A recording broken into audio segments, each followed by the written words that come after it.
రేయ్, కొంతమంది చిల్లర నా కొడుకులు ఉంటారు. ఎట్టన్నా కొడుకులు అంటే రాష్ట్రం పేరు అడిగితే రాష్ట్రంలో ఉన్న ఒక ప్రాంతం పేరు చెప్తారు.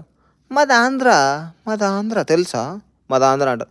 ఈ ఎదవనా కొడుకుల్లో నెంబర్ వన్ చెప్పే ఎదవనా కొడుకులు ఎవరంటే ఈ గోదావరి జిల్లాలలో, కృష్ణా జిల్లా అండ్ గుంటూరు జిల్లాలో బతారుడు ఈ నా కొడుకులే. ముందుకు వెనక్కు ఆంధ్ర ఆంధ్ర అంటారు. ఎందుకు చెప్పాలా?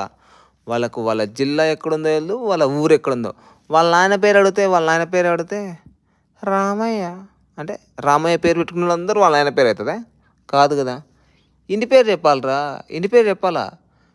పునుసులేటి, కొమ్ములేటి ఏదో ఒక పేరు ఉంటుంది. ఇంటి పేరు చెప్తేనే వాడు మీ నాయన అవుతాడు. ఇంటి పేరు చెప్పుకున్న వాడు మీ నాయన ఎందుకు అవుతాడు? ఆంధ్రాలో ప్రదేశ్లో 8 ప్రాంతాలు ఉన్నాయి. ప్రతి ఒక్క ప్రాంతానికి ప్రత్యేకత ఉంది. ఆ ప్రాంతాలు అన్నీ కలిపితేనే ఆంధ్రప్రదేశ్. తెలుగు మాట్లాడతారు కాబట్టి వీటన్నింటినీ కలిపారు. ఒకప్పుడు ఇవన్నీ కలిపి పొట్టి శ్రీరాములు గారు చచ్చిపోయింది దీనికోసమే. మీ లెక్క మునవొప్పి మాటలు మాట్లాడాక అందరూ తెలుసుకోండి. తెలుసుకోకుండా తెలుగు సవారి పోయి ఎడనబడి